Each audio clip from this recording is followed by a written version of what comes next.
With so many options, why choose Arizona State University? For me, the only online option was ASU because of the quality. Their faculty was really involved with their students and care about your personal journey. The dedication to my personal development from my professors, that's been extremely valuable to me. Earn your degree from the nation's most innovative university. Online. That's a degree better. Explore more than 300 undergraduate, graduate, and certificate programs at asuonline.asu.edu. This is Ready, Set, Bet with Matt Brown and Mike Somich on VSiN, the Sports Betting Network. Hour number 2, Ready, Set, Bet here on VSiN. Matt Brown, Keith Irizarry here as we watch Aaron Judge take another one out of the park. His 4th home run already this year. And it doesn't matter if he's got a torpedo bat, a submarine bat, or whatever kind of bat he's got. He hits it a long way, Keith. It doesn't matter. Yeah, I feel like you could give him the old school fungo, right? Remember the fungo? I mean, if he hits it correctly, it's going. It's going. And Jensen made the joke in hour number 1 about like NASA looking for I think it was the 3rd home run that Aaron Judge hit yesterday. So I was sitting there. I didn't get a chance to watch the game live. I was watching some of the highlights afterwards, and my 10-year-old son was sitting on the couch with me, and he goes, "Dad, where did that go?" And I'm like, honestly, I don't know. It's just gone. Yeah, it just kept going. Man, he can hit it. He can hit it a mile. 4 already early on in the season here. That game is 2-1. They did get to Stroman in the first inning, but 2-1 now in favor of the Yankees. Of course, we are about 15 minutes from tip in Tennessee and Houston. Still sitting at the 2.5 though out there, Keith. We do have a 3 at Caesars, and we have a 3 out here behind me at Circa, and a 3 at Fanatics, but at DraftKings, FanDuel, MGM, ESPN, all still sitting at 2.5. So did not make it to the 3 there on Houston quite yet. Still some time before this thing tips off. 126.5, the prevailing total out there in this one. We talked about this several times during the first hour. This opened about 121.5, gets bet up all the way now to 126.5 as far as the total goes. So even though it was low, people thought it was, even though this is supposed to be a defensive battle, people thought that total was a little bit too low.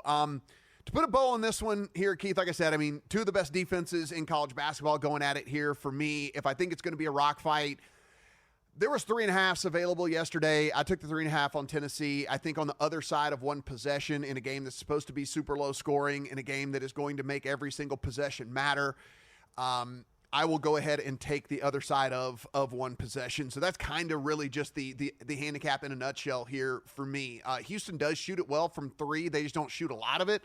So unless they drastically change their game plan, which they might, but they just don't put up a lot of 3s, even though they shoot it really, really well. So I don't expect them to be able to run it out here on Tennessee. So I took the 3.5 there on the Vols. I would lean. You got 3.5, and now that it's 2.5, I would lean 2.5. I'd take Houston to win and to cover. I think the under now is officially the play at 126.5. I wanted 127.5. 126.5 feels really good. And to your point, I do think this is a close game. This feels to me like something to like a 60 to 56 type of game, which is why I take the 2.5, and I'll take Houston to win and cover. I just think they are the better team, and I think they'll get a little bit better shooting. Both of these teams are very streaky, but I think I'll trust Houston more than Tennessee. That's where I'm going to go. 2.5, and I'll take the under. Over in Major League Baseball, we do have a first pitch that's coming here in about 8 minutes. So I want to make sure and get your thoughts here on Cleveland and Kansas City. This is Bybee versus Waka.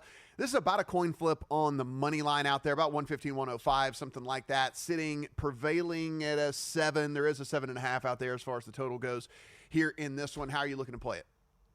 Yeah, not my strongest play of the day, like not my favorite. But I again, as we go through days like this, I think it's really fun to have multiple plays throughout the day, right? Just kind of scatter them around. So just a little sprinkle, Bo Naylor to get a singular hit. Minus 125 is where I locked it in. He's had 1 hit in each of the first 2 games that his team has played this year. He's had some moderate success against Waka, 2 for 4 with the home run as well. Now, again, here's something you do have to pay attention to when you do these player props for hitters. Where do they bat in the lineup? If this was a over 1.5 total bases or an over 1.5 hits, no, not taking this with Bo Naylor since he's going to be more towards the bottom of the batting order. But being that it's just a singular hit And if I can get 3 at-bats out of him, I think he goes 1 for 3. We'll get our 1 hit, and we'll be happy with our minus 125. One that's going off here a little in a few minutes also, I went ahead and played the under on DeGrom strikeouts. I mean, we talked through it already. I mean, look, 7 strikeouts is I get it. In the height of his powers, DeGrom, you would never play an under on 7 strikeouts. But I can't imagine Texas not treating him, at least with kid gloves here at the beginning of the season. And honestly, Keith, I mean, like he said, he's not going to try to throw as hard, and he's not going to, I mean, we still expect him to have a ton of success, but maybe that equals not quite as many strikeouts, right? If he's going to try to work in that 96 range as opposed to that 99, 100 range. And so I took the under 6.5. That was at plus money. Still can get plus money out there at BetMGM. A lot of people just see DeGrom, think obviously it's going to go over, but I think they're not really taking into account here coming back from the injury, what they're going to do and how they're going to try to work him into this thing. I actually think that an interesting experiment would be on a full slate when you've got, 14, 15 games in a day to go and take a look at whichever starting pitcher for each game has the highest number. So let's say it's 6.5 or 7.5, and just go straight down the line and take unders for the whole day and see how well you would do. I bet you'd end up making a profit. Yeah, that is something actually I'll do some research here over the next couple of days as well, because I think now if we can, eventually the algorithm will write itself over the next couple of weeks. But if we see the trend, at least here for the next 2 weeks, where these pitchers, like I said, just saw yesterday, cruising guy gets pulled at 77 pitches, another guy cruising gets pulled at 81 pitches, after 5 innings, didn't come close to getting 7 strikeouts because we weren't able to get it in 6-7 innings, something like that. I think that you're on to something here for us to at least look and see if, hey, let's take advantage of this over the next 10 days, over the next 14 days, until the algorithm realizes, like, oh, these guys are pulling these starters way too early. Yeah, and I think also, too, it depends on what kind of wagerer you are, right? What kind of bettor you are. Because if you are the casual in the other sports, but baseball is your thing, are you jumping into your baseball season trying to build a bankroll, or are you just trying to, make a lot of money really fast? If you're trying to build a bankroll, these are those little subtle edges. And again, I don't know I don't think you would make a crazy amount of money on this, but maybe it would be the kind of thing where if you could dabble and mess around with this every couple of days until, the books catch up and realize that they can't, play it this way, you might be able to, build your bankroll at the beginning of the season and then have a little bit of extra money to play with all year long. I do. I like the thought here, especially what we've seen at least through the first few days. Small sample size, but these guys are just not letting these pitchers go deep at all. Okay, let's look over at the NFL side of things here, and the win totals have gotten posted over at DraftKings. Talked about the AFC yesterday, looking at the NFC over here today in the NFC North. Bears, Packers, Vikings, and Lions. We have a 10.5 on the Lions, a 9.5 on the Packers, an 8.5 on the Vikings, and an 8.5 on the Bears. Keith, this is telling us that every one of these teams is going to be good. Because if you get over here on the Vikings, you're over 500. You get over here on the Bears, you're over 500. Obviously, same thing there for the Packers and the Lions. We know with the Vikings, it's all about the quarterback situation. Will he, won't he, with Aaron Rodgers and is J.J. McCarthy going to be under center for them? Does it change your mind at all one way or another, whether it's Aaron Rodgers or whether it's J.J. McCarthy? And what do you think about that 8.5 number? Yes, because then I know we're going to talk about the NFC East a little bit too, but when you saw the Giants, the number didn't really move because of Russell Wilson. If Aaron Rodgers is the quarterback for the Minnesota Vikings, I think it's now 9.5. It's not 8.5. So if you believe that Rodgers is going to be the man there, and I don't necessarily think that, but if you believe that, then dive in now over 8.5. You'd feel really happy because I think they get to 10 or 11 wins. J.J. McCarthy, I just don't know what he is going to be. The Minnesota team probably overachieved last year, so this number feels really good. The one that jumps out to me is the Chicago Bears one, because they have, by most metrics, the second most difficult strength of schedule in the NFL coming up this year. The opponent's win-loss percentage, I was looking at it, was 567, 135 to 154. Chicago plays 10 games against playoff teams. Obviously, we know some of them come from their own division as well. The Bears number at 8.5 scares me. I would actually lean to the under, but it's juiced at minus 130, so not really worth the play.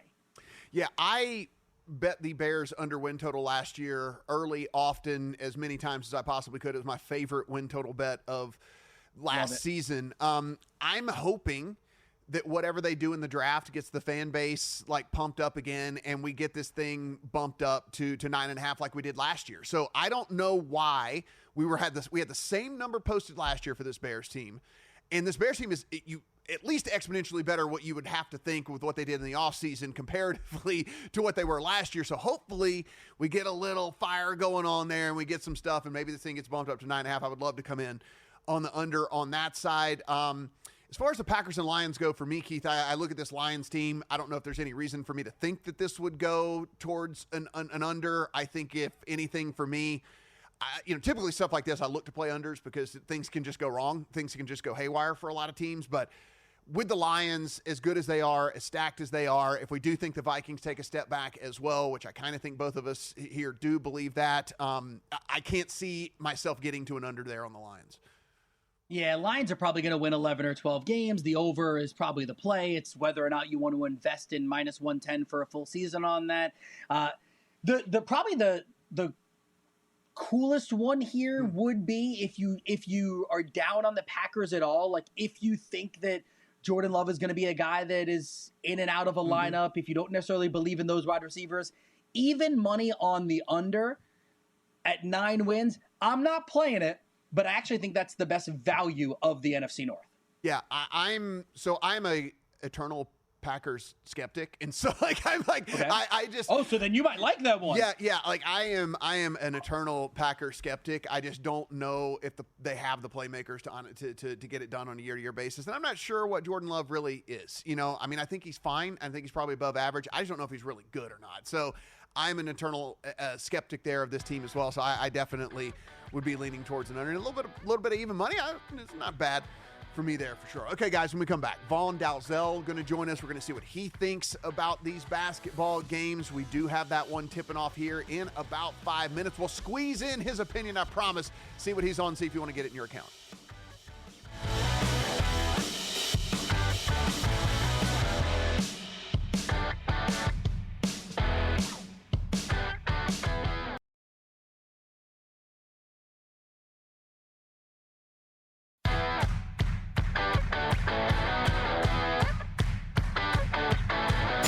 Welcome back to Ready, Set, Bet with Matt Brown and Mike Summich on VSiN, the Sports Betting Network. Ready, Set, Bet here on VSiN. Matt Brown, Keith Irizarry in here on a Sunday as we get ready for Tennessee and Houston. Want to make sure and get this guy's opinion right here on the Progressive guest line. Vaughn Dalzell joins us, betting analyst over at NBC Sports. Vaughn, how you doing, man? I'm doing well today. Say it's a big day. Hopefully we get some dogs barking, in my opinion. Favorites continue to run the tournament, but we'll see what happens today. Well, there you go. You might have tipped your hand is where you're leaning here in this first game, but Tennessee and Houston sitting 2.5, 3 in favor of Houston, 126.5, though we did have a 127.5 pop at DraftKings right now on the total side of things. You said you like the dogs, so what do you like about Tennessee? Yeah, Tennessee definitely a team that I think matches up pretty well with Houston. When you look at the physicality of what this game is supposed to be like, especially with the total being this low, with Houston, maybe Duke and Auburn would be the two teams that are the scariest for them. Tennessee would be number 3. The Vols can play same tempo, same style, physicality. Now, both teams prefer to play inside out because they can be streaky three-point shooting teams, but this is the better Houston three-point shooting team of the last 3 years. For Tennessee, we've seen how much they can shoot in volume, especially against teams like Kentucky this season. So while I expect they both to have a tough time shooting the triple, I expect it to be inside-out type game. Tennessee certainly could stay within the 3 points here, 2.5 if you're late to the window. But I think they're the right side. I think they can win. And I know it's scary betting and backing Rick Barnes this time of year because I've done it in the past, and I've hated every second of it. But I do think this is the Tennessee team, just like Houston, who really need this Final Four on their resume, who really think that they have a chance to win it all. So Sakai Siegler, he's a great prop bet tonight on the assist, but I think Tennessee is the right side. And I'll be live betting the total more than likely, especially if we get in the 130s, because I like the under there. Vaughn, actually, that I was going to lead right into live betting, so I love that you did that. So throughout this entire March Madness, we've seen most of the favorites end up coming out victorious. Have you had success live betting throughout the field of 64? Yeah, well, the live betting aspect for me that's worked the most probably is with the totals. Now, the totals to me have been interesting because the overs have flown over from a lot of the games, especially in the first round, those first four. The first half overs were hitting, 55% rate, was cashing more than the unders in the first two rounds. But what I liked about those games like Alabama in particular, even though they had that insane shooting performance in the Sweet 16, their live total at one point was like 208 and a half.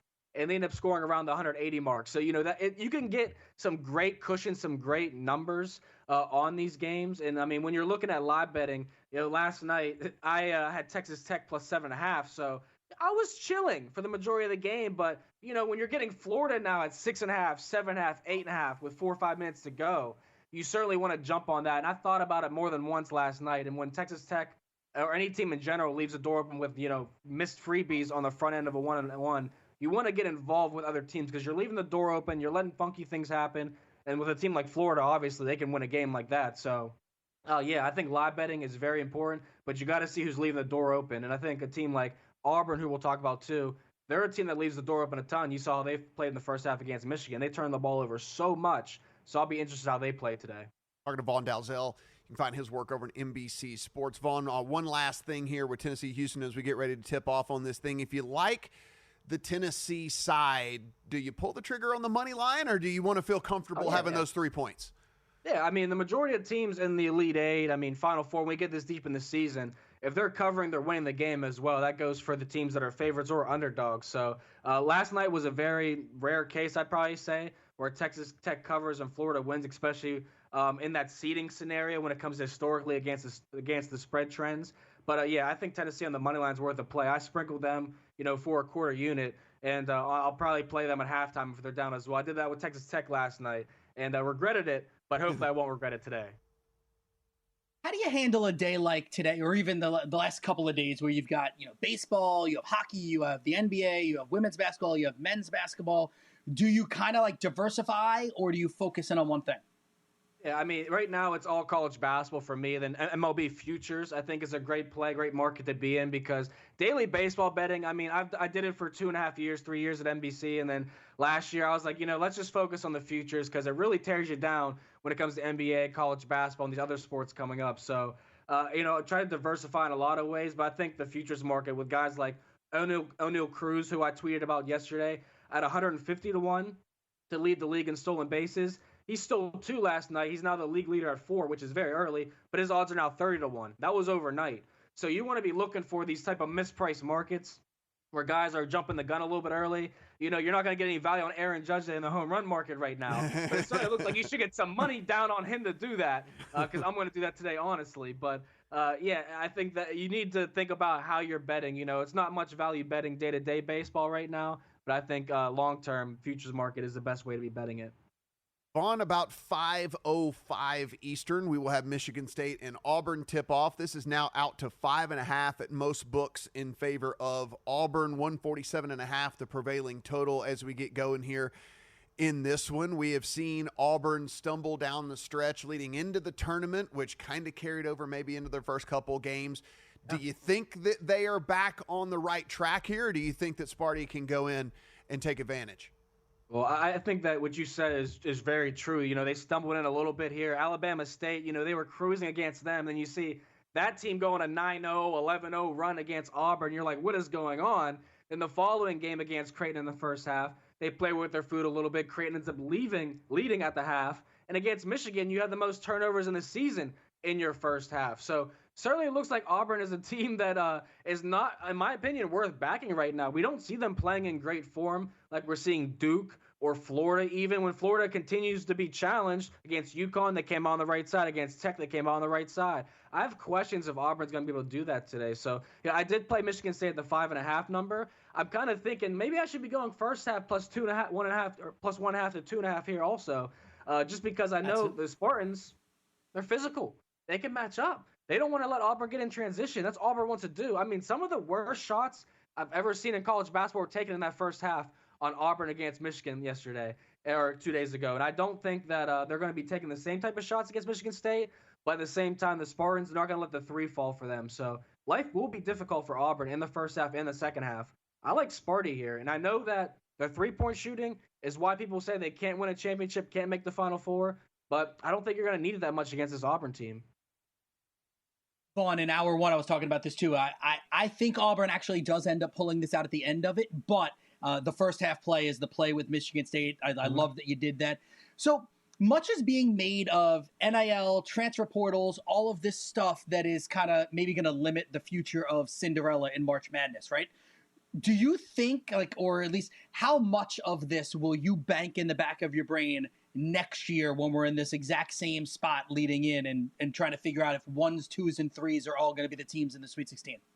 Yeah, well, I'm certainly going to be playing more favorites next year. And I mean, the NIL is just going to be taken away from the mid-majors who have the stars in March. They're just going to go to bigger programs the following season because they have bigger bags to be giving out now. But we need to remember what's going to happen here in this Final Four in the Elite Eight as well, because while the favorites have continued to dominate, now we're talking about these are undoubtedly, right, the best 8 or 10 or 12 teams in the country, 16 teams in the country. So the game should be tighter. The dogs should start covering.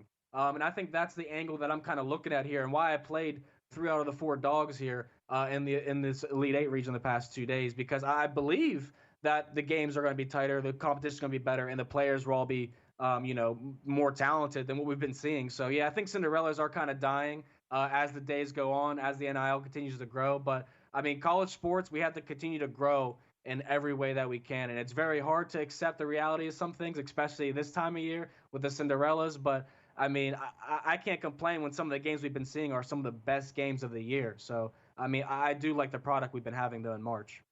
Vaughn, got about 90 seconds left. I want to shift over to the NBA in a market where everybody has a really big opinion on Defensive Player of the Year. Draymond Green minus 165 at DraftKings. Evan Mobley plus 125. We still have Dyson Daniels at 15-1 and Lou Dort out there at 30-1. How do you think this thing shakes out? Yeah, I've been waiting to get my money for Evan Mobley for the plus money market, so I played it yesterday. And you know what? Draymond Green, no one talked about this guy when they were 25 and 26. And the 10th or 11th rated defensive efficiency team. But now they got Jimmy Butler, right? They're in the playoff race, 17-5. Now Draymond Green is undoubtedly Defensive Player of the Year. Congrats on your steals against the Pelicans, your stalks against the Wizards. You know what? I think Evan Mobley, as in general, would have been the undoubtedly number 2 guy behind Wemby this year. So I'm taking Evan Mobley, man. I think this Draymond talk is crazy, to be honest with you guys. He plays hard, though. I'll give him that. He plays hard. He does play hard. There's no doubt about that. He's Vaughn Dalzell. You can find his work over at NBC Sports. V-Money Sports over on the Twitter machine. Vaughn, appreciate the time and good luck today. Good luck, guys. Thank you. Guys, if you haven't done so already, Edge Boost, first ever bank account built for bettors out there. It ensures that all gambling transactions are approved. Not only that, they're going to give you some cash back as well. No usage fees, no minimums. 100% approval for all betting deposits. You can sign up today at edgeboost.bet. That is edgeboost.bet. Use a promo code BET. Go in, deposit $25, and when you do, Edge Boost is going to match that deposit. So again, edgeboost.bet, promo code BET. Deposit $25. Edge Boost will match that $25. Edgeboost.bet.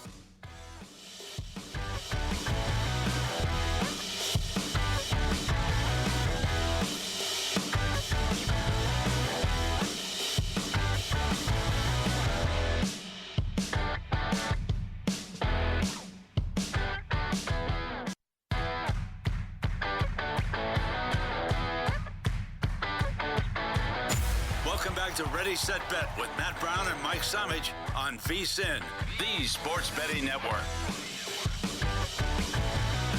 Ready, Set, Bet here on VSiN. Matt Brown, Keith Irizarry, as we are through 4 innings in Cincinnati, and neither team's got a hit. So nobody's got a hit there. So you have Robbie Ray and Nick Martinez both holding their teams at bay. Of course, we have tipped off over Tennessee and Houston. If you are on the under, probably feeling pretty good as we're about 5 minutes into the game. There's only 11 points scored. Tennessee's only got 2 of them there, Keith. Hey, the streaky Volunteers. It'll all, like Jerry Seinfeld, it'll all balance out. All even out.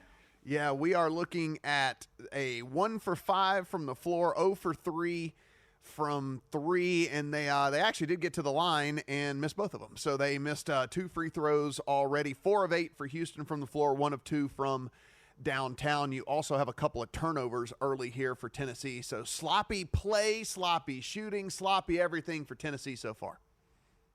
Yeah, that monster defense that Houston plays, like you don't want to disparage the Tennessee Volunteers because they're a gritty, strong, physical team also. It's just that Cougar defense that when they run that monster trap and the way they're cycling around a defense, it's like nothing you can really kind of duplicate. It usually takes teams a little bit of time to adjust, even though they've seen all the game film and they've tried their best to duplicate it, replicate it, whatever the word is that you want to use there. It's hard. I expected this game to be similar to this at the beginning. I think that Tennessee will start hitting their shots at some point in this game. But as of right now, 9-2, that's rough.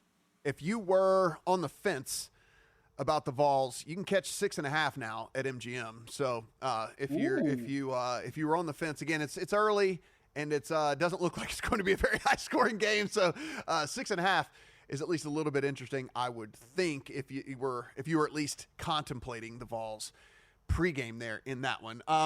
Keith, you did have a couple of other hockey plays that we were not able to get to a little bit earlier as we were trying to get down the slate there. So let's head to the Senators and the Penguins. This is 5:10 Eastern as well.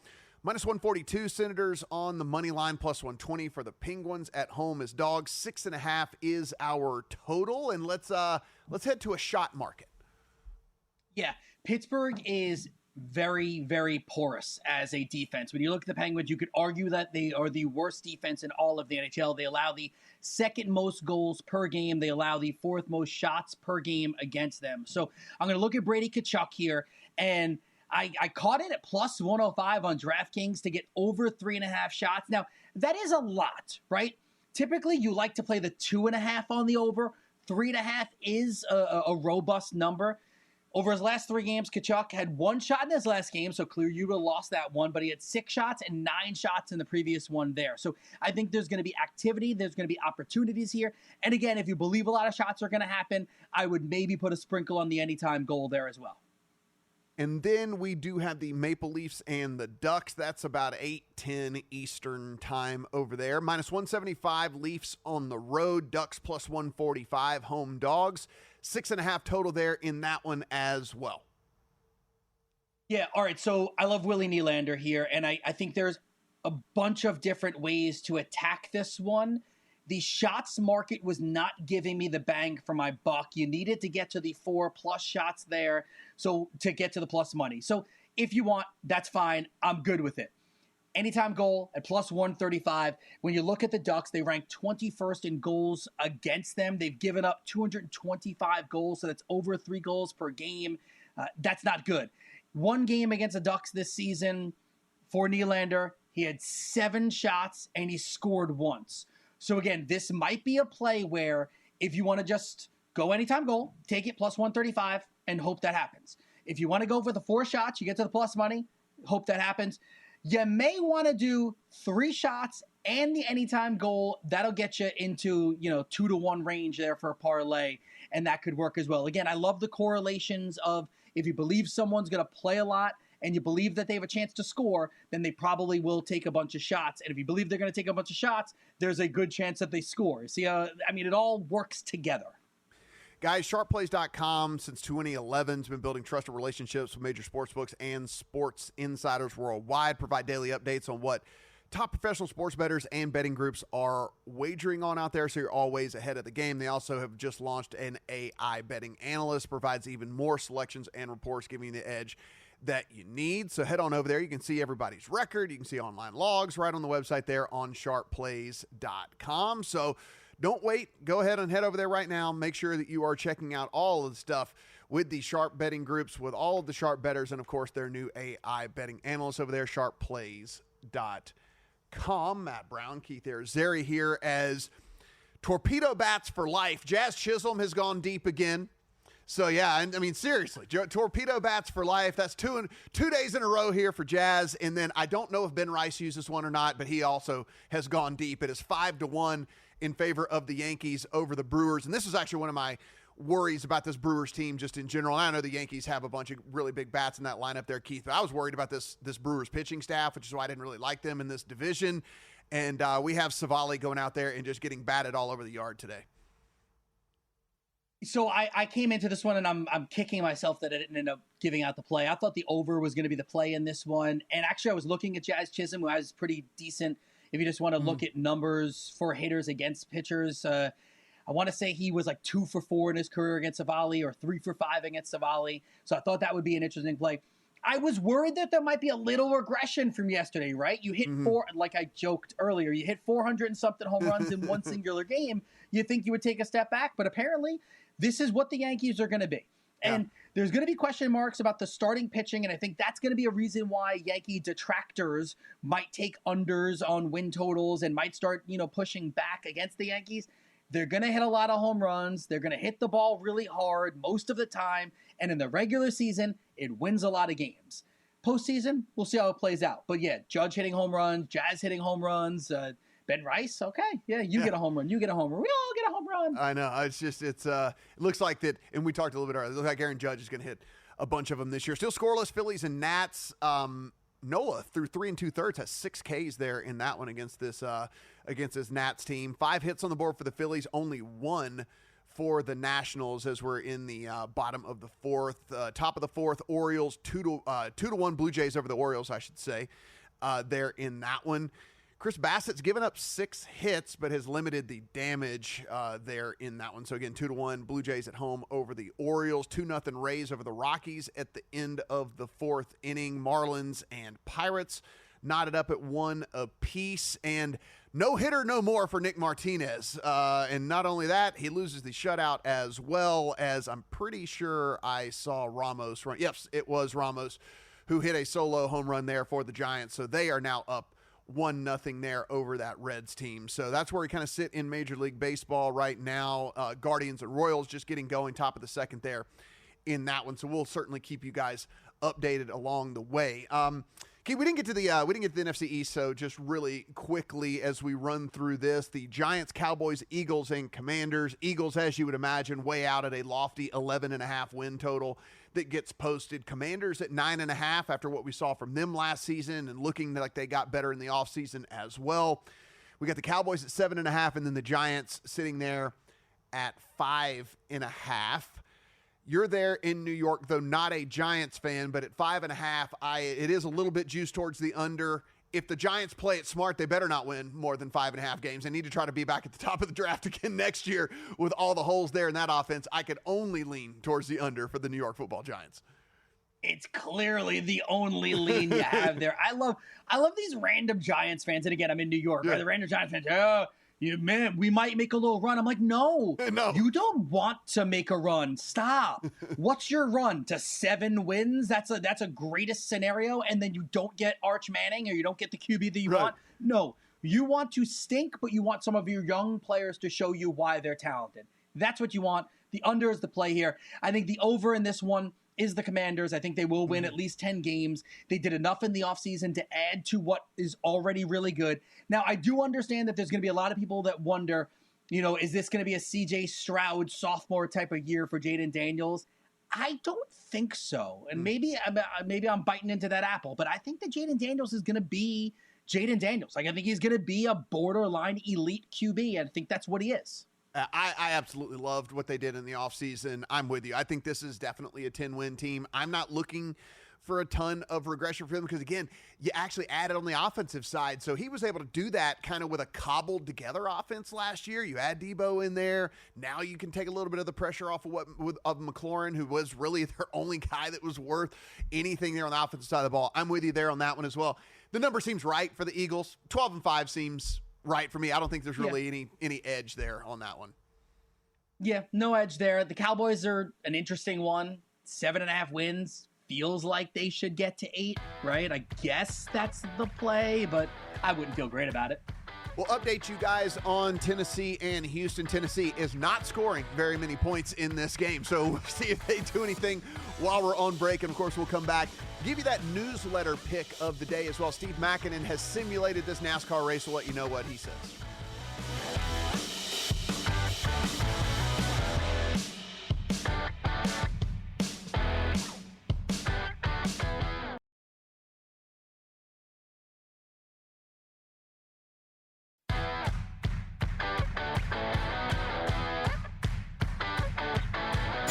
Welcome back to Ready, Set, Bet with Matt Brown and Mike Samich on VSiN, the Sports Betting Network. It is Ready, Set, Bet here on VSiN. Matt Brown, Keith Irizarry, and 19-6. Houston over Tennessee here at the 9:29 mark of the first half. And if you go down and see that Tennessee is 2 of 15 from the floor and 0 of 9 from downtown, they turned the ball over a couple of different times, and then Houston shooting 50% from the floor.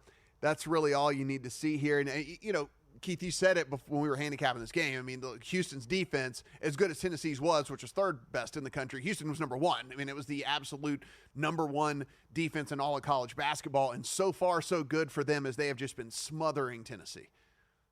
Yeah, and again, when you look at this kind of thing, you're trying to find like live betting angles here. So you and I talked about this less than an hour ago. The over-under had jumped to 126.5. We felt like the under was the play here.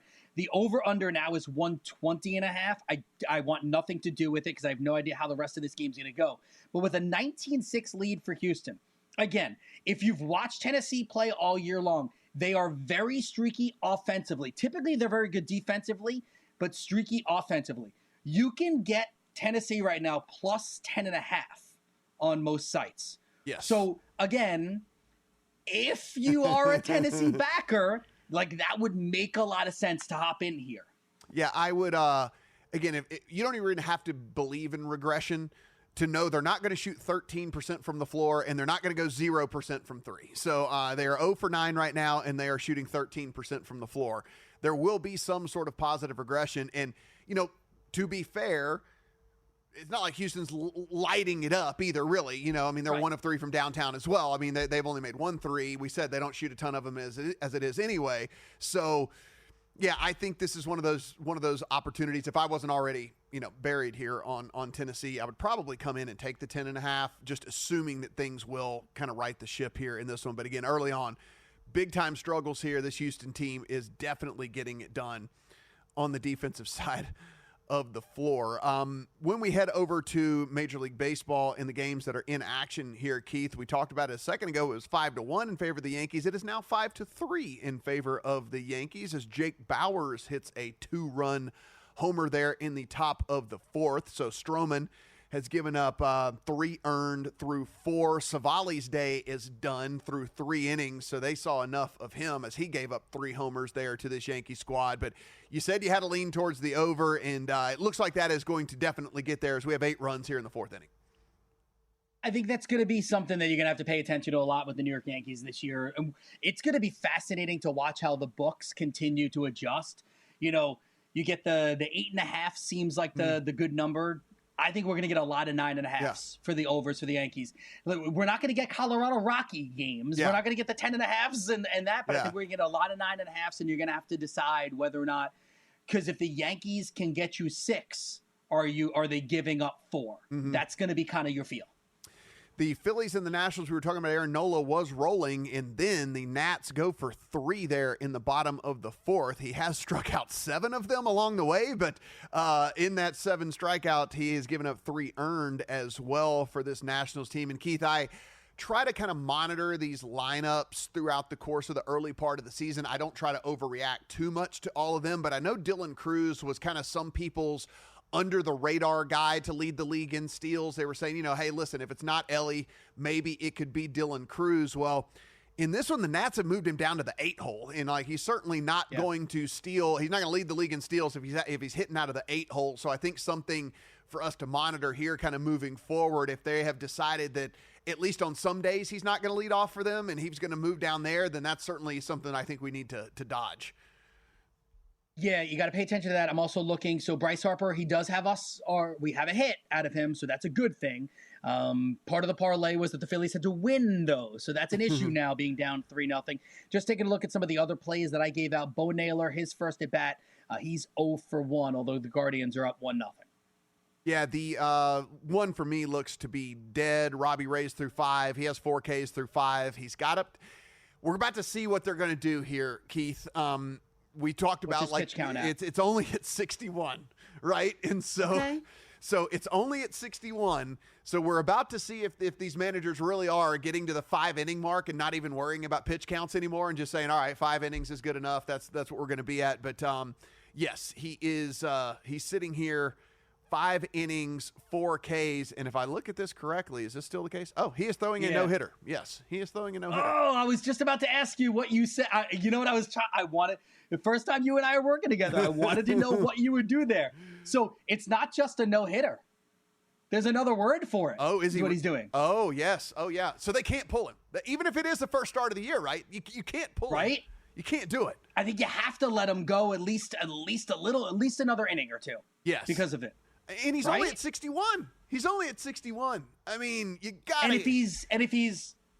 If he's pitching so perfectly well, right, then you would imagine the pitches would continue to be perfectly economical. Yes. And if you can keep him at 90-ish pitches to get to the 9th inning on this path, this would be something. This would be cool. Baltimore and Toronto is still 2-1 in favor of Toronto there in that one. Like we said, I mean, Bassett he's given up 7 hits in this one, but has been able to limit the damage to just 1 earned there on the Orioles side of things. And so that has been good enough for them to hold on to this 2-1 lead, despite giving up the 7 hits through 4 innings there in that one. Are we worried? I don't know what your thoughts are about this Orioles team heading into the year, Keith, but it was a pitching staff where it looks like they didn't go and really do anything. They've got all these prospects in AAA that for whatever reason they don't want to trade, even though they don't have spots for them. They could go get an arm, but they refuse to do it.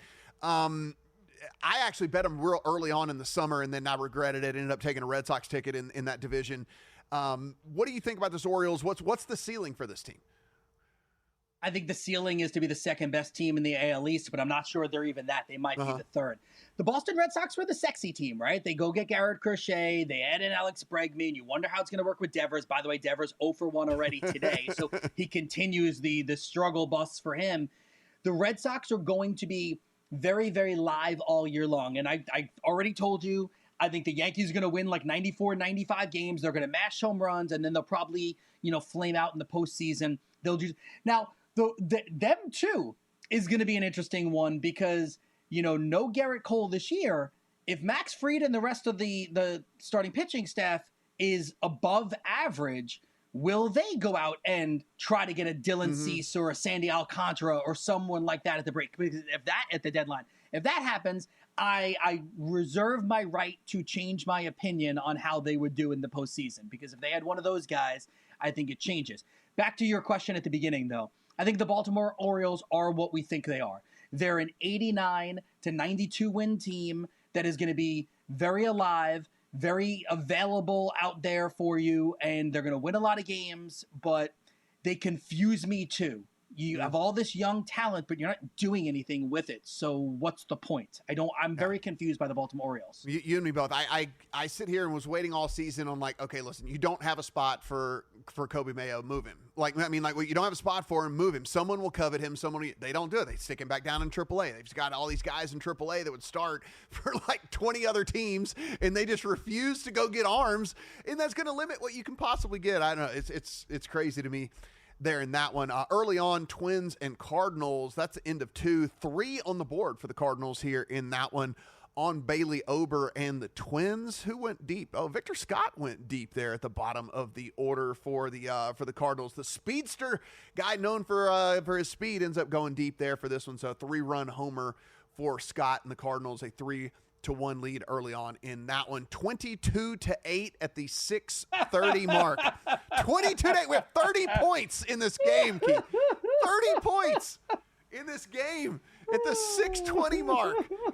Oh, my gosh. Hey, a 3-pointer. I think I might be ahead of you by a second. A 3-pointer by the Cougars. There we go. 25-8. There we go. Whoa. 33 points my goodness. scored. I mean, it was a deal where you sit there and we're like, we hear people. I mean, they wanted to bet the over, wanted to bet the over. Keith, we were like, please let a 127.5 hit. I mean, it didn't hit until a minute before the game, though. 115.5 is the over-under now, and you could get Tennessee plus 15.5 if you want them. This is just a absolutely brutal performance. They have not hit double digits, guys. And finally, no, did they finally? No, they did not. Another miss. Money line plus 1060. There you go. If you think Tennessee's coming back, do it. God, 8 points with the under about the 5 minute mark. We have 8 points on the board. Let's do the broadcaster joke. They've got 8 more points than you and I. Yes, it's true. This is true. I'd like to think you and I could go out there and shoot 0 for 12 from 3. I think that we could do that. Guys, if you haven't done so, VSiN.com/subscribe, $9.99 for the first 30 days. You can go see that splits page over there. Not only DraftKings and see what's going on at the big rest of country book, but you can see what's going on at Circa as well for those bigger bettors and those sharper bettors. Again, VSiN.com/subscribe, $9.99 for the first month.